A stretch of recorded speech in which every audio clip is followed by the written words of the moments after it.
पितृदोष से मुक्ति के लिए पितृपक्ष में जरूर करें ये विशेष उपाय। पितृपक्ष की शुरुआत होने वाली है। हिंदू धर्म में इन दिनों का खास महत्व है। पितृपक्ष में पितरों की आराधना और श्राद्ध कर्म किए जाते हैं। ऐसा करने से पितरों का आशीर्वाद प्राप्त होता है और पितृदोष से मुक्ति भी मिलती है। वैसे तो सच्ची श्रद्धा और समर्पण का भाव होने से पितृ प्रसन्न होते हैं, लेकिन हर दिन कुछ बातों का अगर ध्यान रखेंगे तो जीवन में सुख शांति का मार्ग प्रशस्त होगा और पितृदोष से मुक्ति मिलेगी। इस साल 2024 में पितृपक्ष 17 सितंबर से शुरू हो रहे हैं। 17 सितंबर से 2 अक्टूबर तक पितृपक्ष है। पितृदोष का अर्थ यह होता है कि अगर पितर आपसे नाराज होते हैं तो नाराज पितरों का दिया हुआ श्राप आपको और आपके परिवार को लगता है। इसे पितृदोष कहते हैं। पितृदोष होने से कोई भी काम नहीं बनता, साथ ही तरक्की भी बाधित होती है। ऐसे में पितृदोष से मुक्ति पाने के लिए कुछ उपाय जरूर करने चाहिए। भगवान के समान ही पितरों का स्थान भी माना जाता है। पौराणिक मान्यता है कि अगर आपके पितर नाराज होते हैं तो आप जीवन के किसी भी क्षेत्र में तरक्की नहीं कर पाते। आपके काम बनते बनते बिगड़ने लगते हैं। इस साल पितृपक्ष का आरंभ 17 सितंबर से होने जा रहा है, लेकिन 18 सितंबर से पिंडदान, ब्राह्मण भोजन, तर्पण, दान जैसे कार्य किए जाएंगे, क्योंकि हिंदू पंचांग के अनुसार 17 सितंबर को ऋषिमुनियों के नाम से तर्पण किया जाएगा। ऐसे में पितृपक्ष का आरंभ 18 सितंबर और समापन 2 अक्टूबर को होगा। आप अगर पितृदोष से पीड़ित हैं तो आप कुछ संकेतों से इस बात को जान सकते हैं और कुछ विशेष उपायों से उन्हें मना भी सकते हैं। प्रिय मित्रों, वीडियो में आगे बढ़ने से पहले मेरा आप सभी से अनुरोध है कि अगर आप लोग भी चाहते हैं कि भगवान विष्णु और माता लक्ष्मी का आशीर्वाद आप लोगों पर बना रहे तो इस वीडियो को एक लाइक करें, हमारे चैनल को सब्सक्राइब अवश्य करें और बेल नोटिफिकेशन अवश्य दबाएं, ताकि हमारी हर आने वाली वीडियो का नोटिफिकेशन सबसे पहले आपको मिल सके। पितृदोष कैसे लगता है? पितृदोष का सबसे पहला कारण है अपने पूर्वजों को तर्पण न करना। आत्मा अमर है, वह मरने के बाद भी जीवित रहती है। उनकी शांति के लिए उनकी पुण्यतिथि पर या श्राद्ध के समय उन्हें तर्पण किया जाता है। वैसे तो हर दिन तर्पण करने का नियम है, लेकिन श्राद्ध पक्ष में यह अवश्य करना चाहिए। कुछ परिस्थितियों में परिवार के सदस्य अपने पूर्वजों को तर्पण नहीं कर पाते हैं। ऐसी स्थिति में उन्हें पितृदोष का सामना करना पड़ता है। वहीं जातक की कुंडली में सूर्य, राहु और शनि की स्थिति भी पितृदोष का कारण बनती है। आइए जानते हैं पितरों के नाराज होने के कुछ संकेत। 1. अगर आपके घर में तुलसी का पौधा है और उसका ठीक ढंग से रखरखाव करने के बाद भी पितृपक्ष से पहले वो सूखने लग जाए तो समझ जाइए पितृदोष से आप पीड़ित हैं और आपके पितृगण अतृप्त हैं। 2. घर में पीपल के पौधे का उगना भी पितृदोष की एक निशानी है। कभी कभी घर की दरारों, छत पर पड़े टूटे फूटे गमलों या फिर घर के आंगन में पीपल का पौधा अपने आप उग आता है। घर में पीपल के पौधे का उग आना शुभ नहीं माना जाता। इससे घर में नकारात्मकता आती है। 3. पौराणिक मान्यता के अनुसार अगर किसी व्यक्ति पर पितृदोष लगा होता है तो बहुत चाहने और कोशिशों के बाद भी उसका वंश आगे नहीं बढ़ पाता है। इसका अर्थ यह है कि संतान उत्पत्ति में बहुत सी बाधाओं का सामना करना पड़ता है। 4. हर व्यक्ति के जीवन में छोटी मोटी दुर्घटनाएं होती रहती है, लेकिन जब आपके घर में कुछ दिनों में ही एक के बाद एक दुर्घटनाएं होती रहती है तो आपको समझ जाना चाहिए कि इसका कारण पितृदोष हो सकता है। ऐसे में इस संकेत को समझकर आपको कुछ विशेष उपाय जरूर करने चाहिए। 5. हर व्यक्ति कामयाबी पाने के लिए मेहनत करता है, लेकिन मेहनत करने के बावजूद जब आपको तरक्की न मिले या फिर आपके काम में बार बार बाधाएं आने लगे तो यह भी पितृदोष का एक संकेत माना जाता है। आपको पितरों को शांत करने के लिए कुछ विशेष उपाय करने चाहिए।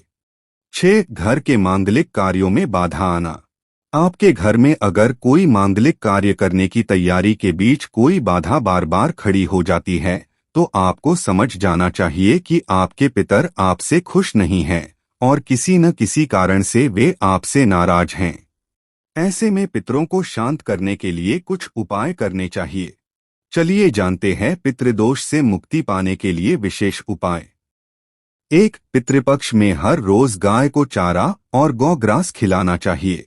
गौग्रास भोजन बनाते समय पहली रोटी गाय को निकालने को कहते हैं। ऐसा करने से देवी देवताओं की कृपा प्राप्त होती है। शास्त्रों में बताया गया है कि पितृपक्ष में पूरी भावना के साथ गाय को चार खिलाने से श्राद्ध कर्म का पूरा फल मिलता है और पितर भी तृप्त होते हैं। पितृपक्ष में गौग्रास और हरा चारा खिलाने से पितरों का परिवार पर सदैव आशीर्वाद बना रहता है। 2. पितृपक्ष में भूलकर भी किचन या घर के किसी भी कोने पर जूठे बर्तन नहीं रखें और साफ सफाई का पूरा ध्यान रखना चाहिए। पितृपक्ष के दौरान किचन में जूठे बर्तन रखना बहुत अशुभ माना जाता है। रात के समय जूठे बर्तन रखने से मां लक्ष्मी नाराज हो जाती हैं और पितृदोष भी लगता है। इसलिए पितृपक्ष के समय घर में जूठे बर्तन नहीं रखने चाहिए। 3. कौए, चिड़िया, कुत्ते और गाय को रोटी खिलाते रहना चाहिए। उक्त चारों में से जो भी समय पर मिल जाए उसे रोटी खिलाते रहें।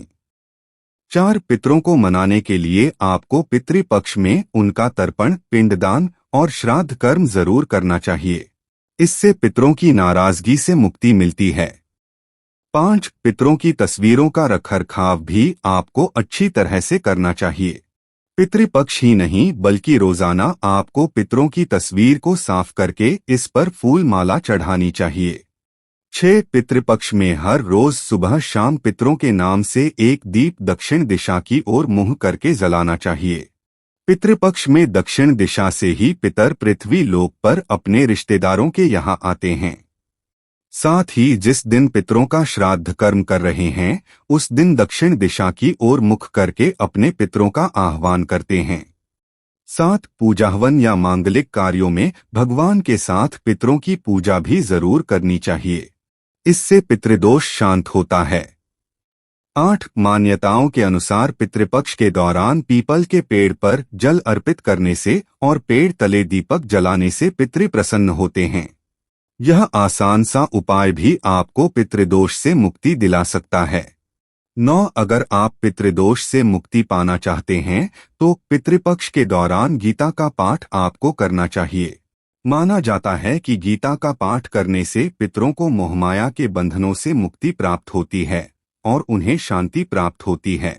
गीता पाठ के प्रभाव से आपके जीवन में भी सुख शांति आने लगती है। 10. पितरों की मृत्यु की तिथि को जानकर पितृपक्ष के दौरान उसी तिथि को श्राद्ध कर्म करना चाहिए। इससे भी पितरों की आत्मा तृप्त होती है। आपको पितृपक्ष के दौरान ब्राह्मणों को भोजन करवाना चाहिए और इसके साथ ही जरूरतमंद लोगों को यथासंभव दान देना चाहिए।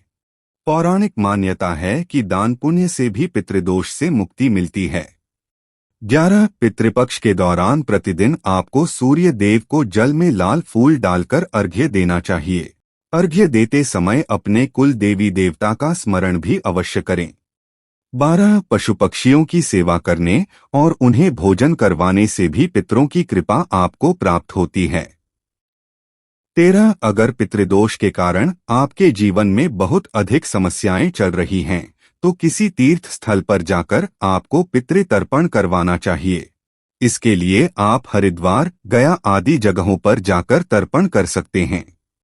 14. एकादशी के व्रत रखना चाहिए कठोरता के साथ। 15. कर्पूर जलाने से देवदोष व पितृदोष का शमन होता है। प्रतिदिन सुबह और शाम घर में संध्या वंदन के समय कर्पूर जरूर जलाएं।